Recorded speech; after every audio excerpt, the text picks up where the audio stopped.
મારા ગુરુ ચોટલિયા સરના ચરણોમાં મારા નમસ્કાર, પ્રણામ.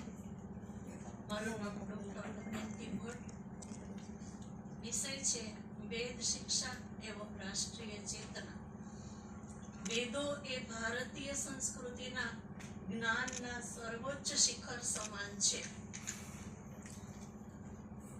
અને વેદ શિક્ષાની વાત કરીએ તો પ્રાચીન ભારતીય વિદ્યાઓમાં શિક્ષણનું સ્વરૂપ અને વિદ્યાઓ એમાં ભારતીય શિક્ષા પ્રણાલી અને રાષ્ટ્રીયતા.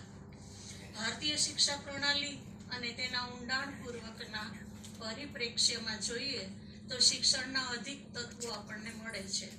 વર્ણ વ્યવસ્થાની કઠોરતા, શિક્ષણની ન્યૂનતા, ધાર્મિકતા કેન્દ્રિત શિક્ષા વગેરે લેવા છતાં પણ આપણને શિક્ષાનો સંપૂર્ણ ઢાંચો જોવા મળે છે. વ્યક્તિને આત્મિક ઉન્નતિ અને સામાજિક અભ્યુત્થાન માટે સક્ષમ હતી. સર્વાંગીણ વિકાસનો શિક્ષાનો મુખ્ય ઉદ્દેશ્ય હતો કે જેની અંદર જ્ઞાનને જ મહત્વ આપવામાં આવતું હતું. કહેવાય છે કે જ્ઞાનમ મનુજયસ્ય તૃતીયમ નેત્રમ સા વિદ્યાયા વિમુક્તયે નહીં જ્ઞાનેન સદૃશમ પવિત્રમ ઇહ વિદ્યતે. આ ભારતીય શિક્ષા શાસ્ત્રીઓની માન્યતા હતી. વિદ્યા આપણને મુક્તિ અપાવે તો જ વિદ્યા. સ્વદેશે પૂજ્યતે રાજા, વિદ્વાન સર્વત્ર પૂજ્યતે. નાસ્તિ વિદ્યા સમમ ચક્ષુઃ, નાસ્તિ વિદ્યા સમમ તપઃ. ભારત દેશની અંદર રાષ્ટ્રીયતા માટે જ નહીં પરંતુ આંતરરાષ્ટ્રીયતા માટે પણ શિક્ષાનો ઉદ્દેશ્ય હતો.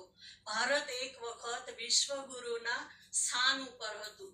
એ આપણે પ્રાચીન શિક્ષણ વ્યવસ્થાને આભારી છે. આજે પણ હવે એ દિશામાં આપણે વિકાસ કરી રહ્યા છીએ.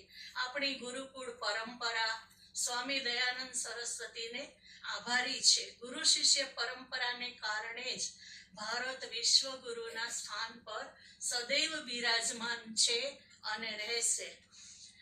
શિક્ષાનો બીજો ઉદ્દેશ્ય હતો બહુમુખી પાઠ્યક્રમ. માત્ર ગોખણપટ્ટી નહીં પરંતુ વિદ્યાર્થીના જીવનનું ઘડતર થાય, ચારિત્ર ઘડતર થાય એ માટેનો ઉદ્દેશ હતો.